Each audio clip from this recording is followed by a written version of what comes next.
Hello, Assalamu alaikum. How are you all doing today? I hope you can hear me. It's a bit noisy in the background here. I'm in Cavendish Square in the Western Cape, Cape Town. My name is Anwar. I'm 65 years old and retired. And I'm also grateful. I'm grateful of the things that's going around me. There's people sleeping on the streets. There's gangsters and gang fights going on all over the place. And nobody seems to be doing anything about it. I mean, there's no jobs, there's no work. The unemployment rate is 60-odd%. Kids leave school. A friend of mine's daughter did a BSc at UCT. She's still sitting at home. This is the third year that she's sitting at home, waiting for a job. It's ridiculous. I mean, the gangsters are winning. The kids are joining gangs in high school already. So, and there are hundreds of political parties in South Africa, but they all do the same thing. They're all just after money. Everybody's after money. Everything is a business unit. You pay for parking. You even pay to go to the toilet. You pay 2 rand to go to the toilet. And if you pay with your card, it's 3 rand. So you can't even pee for free anymore. It's ridiculous.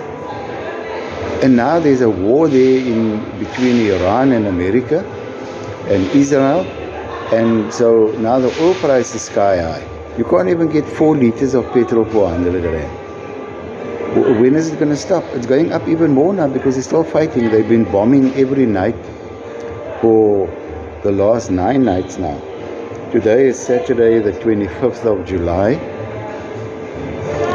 And there doesn't seem to be any end to it. The prices of stuff is all ridiculous. I don't know how we can afford to even just, get your meals for a day.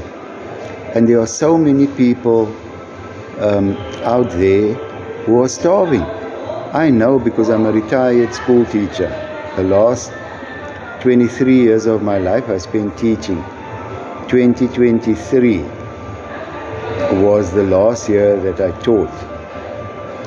So it's actually 24 years because I started teaching in the year 2000. I started teaching at high schools. I was 39 years old because before that I lectured at the old Technikon. I was born in the same month and the same year as the Republic of South Africa, May 1961. So I'm 65 this year and the Republic of South Africa is 65 years old. But of course, 33 of those years were under Afrikaner rule, under the National Party and the New National Party, and the last 32 years was under the ANC, because the ANC won the general election in 1994. And things have just gone worse since then. And every year it gets worse. And you can't, there isn't a word for worse than worse, worser, as we would say in Cape Town. But it gets worse every year. Just when you can't think of how things can get worse, it gets worse. As teachers, every year at the end of the year, we would say, okay, that's it. That's another year done. I wonder what's going to happen next year. What does the next year hold? This year, that happened. And, it can't get worse next year. And then it gets worse. And every year, it just gets worse and worse and worse. And we see it happening. And it's almost like like the frog in hot water, and the water's getting warmer, and we in the water, so we just adapt, and we just say, oh well, I found another 2 dead bodies there, and one of the Beggies died on the pavement, and they came to fetch him, and they gave him a burial. The council buried him. But things are messed up, from the president right down to the policeman in the police station. Things are corrupt. In this year, they did a survey. They found that from 23, 24, 25, over those 3 years, 403 billion rand went missing. Unaccounted for, that's what the newspaper said.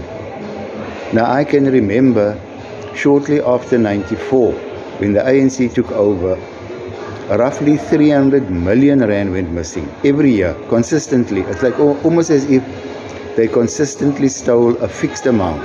Yeah, they stole it. They put it in their back pockets. We know that. As South Africans, we know that they put the taxes, they share it amongst themselves. They make a tender to build 10 bridges and they don't even build one bridge. And they get paid out with no invoice. I mean, how do you get paid for no progress? You must do a progress building and you get progress payments. No, they just get paid the full amount and they haven't done anything. Julius Malema is a tenderpreneur. Couldn't even get to the name now. He's not an entrepreneur. He's a tenderpreneur. He just puts in tenders every year. For years now. Last year he got a tender for, I think it was 150 million to build a road. It's about R1 million for a kilometer. Alright, so that was probably 150 kilometers of road. For his people, they needed a road, a proper tarred road, so that they can drive and, do business and uplift themselves. So all he did was he just chucked tar on top of the sand. The first bucky that went down there crumbled all the tar. Now it's actually worse now because all that rubble must be cleaned up. And he got his 150 million. He's done for the year. Next year he'll do another tender. So this channel is called the Faith and Justice channel, and hopefully we will get people to join this channel so we can start a new political party. We started a political party back in 1992. It was called the Islamic Party. I don't think you know about it because me and two brothers, and we got 20,000 signatures, and we got 60,000 rand from the government, and then the 60,000 rand disappeared. And when I asked my friend where's the money, he said his brother doesn't know, the money just disappeared. But it was only the three of us, and he was the only one who had the bank account, his brother that is. So and in any case, that was the wrong approach, man. We can't start an Islamic party. There's an African Muslim party, but I think they got one seat in parliament, and nobody really votes for them. They've been around since then, but they ineffective is not a nice word, but they are. So we must start a party. The Faith and Justice Party must be about all the religions here in the Western Cape, including those who are what we call secular. They are not affiliated to any religion. They are religion agnostic. And they achieve big things, so they should also be part of the Faith and Justice Party because they have faith in themselves and what they do, and they do good work. There are obviously bad people, but then there are Muslim bad people, there are Christian bad people.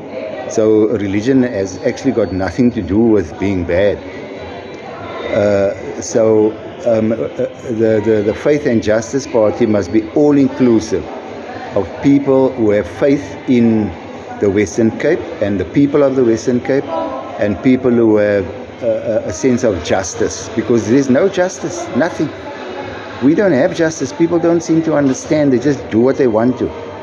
And there's criminality all over. Everywhere. We live our lives day and night just hoping and praying that we don't become a statistic. And the people, they'll break into your house with you in the house. And they won't just burgle the house, they'll kill you, they'll torture you before they kill you. That's if they don't assault you and shoot you through your head on the street. So we live here just hoping and praying that we don't become a statistic at night or during the day. That's what's going on. And there are 72 murders in South Africa a day. 72. In Gaza, where there's a war, where the Israeli army and aeroplanes come in and bomb, and the tanks come in and bomb and mow down people's houses and shoot them in the head and so on. There they have the average for last year was 68 a day, the average, because I mean they kill like 2,000 or 1,200 in one day. So the average per day there is 68. In South Africa it's 72, but there's no war here. 72. I live in a Nova Park and I regularly hear gunshots, and you know it's that double shot, that papa. They shoot you twice in the head because they mean to kill you, because they know nothing will happen to them, and they just walk away from it. But anyway, this is the first video, so I'm going to keep it 10 to 15 minutes. You know, I'm just checking the time now. It's going to be an 11-minute video. So I'm going to end this video now. So follow this channel. You know, click on the appropriate links there. Thumbs up and subscribe. And so you can get the latest videos, and hopefully we can grow to quite a few thousand, and then stand for elections in 2029. Around about April or May 2029 will be the next general election. So then we can win the Western Cape at least. And the first thing we'll do is we'll apply for amendment of the Constitution to change the law that says we can't secede from the country. And then we form the Republic of the Western Cape. We keep the name the same so people know where we are. And then we'll start democratic socialism. We'll get rid of this democratic capitalism, because that's the problem. That's why things are not working. Look at what's happening in New York with that Mayor Mamdani. You know, and there's another one in another city. His name is Abdul. I'm not saying that the Muslims must take over here in Cape Town, but we must look, you know, there's a lot of nonsense spread about Islam. It's all lies. Look at what Mamdani is doing. He's actually doing a job. And socialism is not like the opposite of capitalism. It's not like they're going to take your house and say, your house belongs to everybody now. It doesn't work like that. Your house is your house. It's your castle. You pay for it, you live in it, you defend it, and you maintain it. And you can say who can and can't come into your house. It's your house. I mean, France has got socialism, and look at them, they're a successful country. So we must look into democratic socialism, proper democracy, not this crap that we've got that's not working. Anyway, before I get started, let me stop this video. I'll see you next time. See you.